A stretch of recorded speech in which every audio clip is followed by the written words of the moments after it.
Okay, now welcome back to the channel. Now in this video, we'll be addressing something called hindsight and what ifs, and looking at 3 different things that when we see them now, we're differently than people acted back then.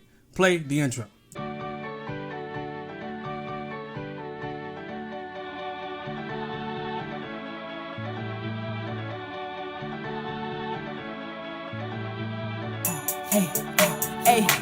Hey, 2021, I've been a little lazy. 2022, I'm popping out crazy. Joy to the world, joy to the fam. We cook up on Christmas, we going ham. We don't need no Santa, we worship the Lamb. The earth is the Lord, we taking the land. Joy to the world, Jesus was born. He died on the cross, the veil was torn. He rose from the grave, he settled the score. Call on his name, he got blessings.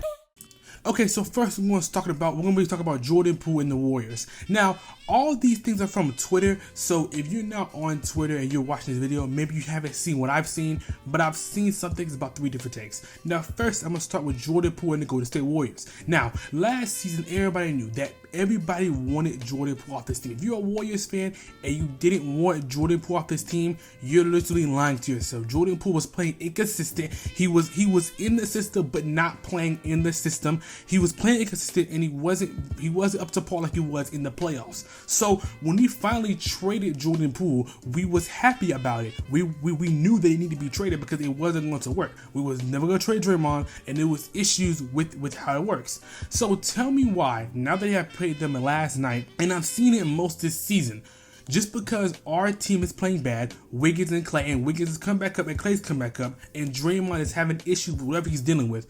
But just because we're playing bad like that, now all of a sudden we want Jordan Poole back, which is insane to even think about, because last season every Warrior fan, or most Warriors fans, was calling for Jordan Poole to get traded because he wasn't fitting with this team. He wasn't fitting with this team. It literally wasn't working. It has been working with Chris Paul. Chris Paul is actually helping this team, which people don't realize that. People don't realize that the Warriors are not working because of different issues. It's not because of Jordan Poole, and it's not because of Chris Paul. The same issues we had last season, but it was added more because of Jordan Poole. So the issues that Jordan Poole had, Chris Paul has came in there and has really changed it. So it's okay with Chris Paul.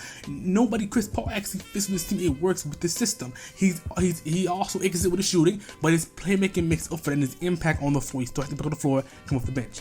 The reason we lose is because of our scoring factors. We need more scores. We need people to score consistently, and Jordan Poole wasn't doing that. So I don't know what's this thing on NBA Twitter of us wanting Jordan Poole back. We don't want him back. No, we don't need Jordan Poole back on this team. He was traded for a reason.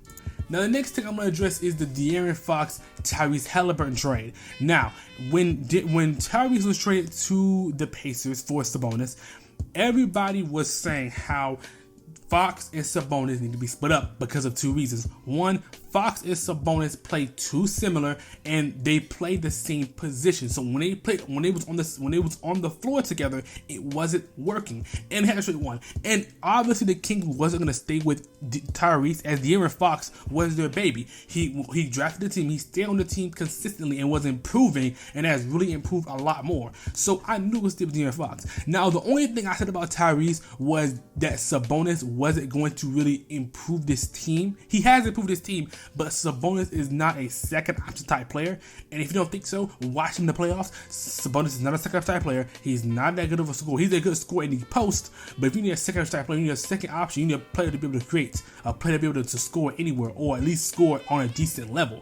Sabonis is only a post scorer. He's a good passer, not that much of a good passer, and he's a rebounder. He's not a second option type player to the team. He's a 3rd or 4th. I'm near towards 3rd or 4th. So that I stuck with. But Tyrese Halliburton being traded, everybody knew that he wanted to get traded. Everybody knew that he needed to be traded off this team, and he needs to get off this team because it wasn't going to work both of them playing. So now that Tyrese has been playing excellent in the tournament, and he played amazing. He played better than what I thought he was going to play this season, because I knew Tyrese was going to improve, but I think he's going to be at that level where he's playmaking on levels where he's not even throwing turnovers, and he's playing flawlessly. He generally was in this tournament.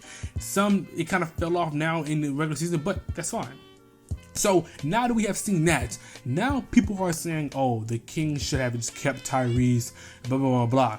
But y'all was the main people talking about how they need to trade Tyrese because Tyrese is not going to work on the Kings. So when we use hindsight in these conversations and we see what we see now, and we're like, okay, maybe Tyrese can be on the Kings and do that, which he cannot. If Tyrese Halliburton is on the Kings, he's not doing what he's doing on the Pacers, and we know that. We know that he's not doing the Pacers. But since he's playing so good right now, we think he can do on the Pacers. We can do on the Kings, but no. If Tyrese is on the Kings, he's not doing what he's doing on the Pacers because one, the Pacers are allowing him to be the primary ball handler. They're allowing him to be the number one option, and the Kings are not allowing him to do that. The Kings have De'Aaron Fox as number one option, have De'Aaron Fox as a primary playmaker, and they play through De'Aaron Fox, and they allow their shooters to shoot. That's how the Kings play. So Tyrese Halliburton is a primary ball handler. Yes, he can shoot, but he's not a catch and shoot. Not that he can make them, but he's not a catch and shoot type player. He's a primary ball handler type player. So you can have two primary ball handlers on the team, but they have already developed into that and can be able to separate and play off ball. Tyrese Halliburton is still developing. There was no way he could be able to develop on the Kings, and also De'Aaron Fox still blossoming. That's not going to work. So yes, Tyrese Halliburton is playing amazing, and yes, maybe the Kings tip up, but the Kings wasn't going to, because that's not how it was going to work. When we use hindsight in these trades and we look at these trades, we're like, yeah, that trade was stupid. When yes, I agree that they could have, because they said they could have got more for Tyrese, but they set up for Sabonis. So I want to see this more. If I'm able to see this more and I can see those trades, then yes, I would agree that was a bad trade. But strictly on Tyrese Halliburton being traded, that wasn't a bad idea. This ideology that Tyrese should stay with the Kings, no, it wasn't going to work. Tyrese was never going to develop on the Kings.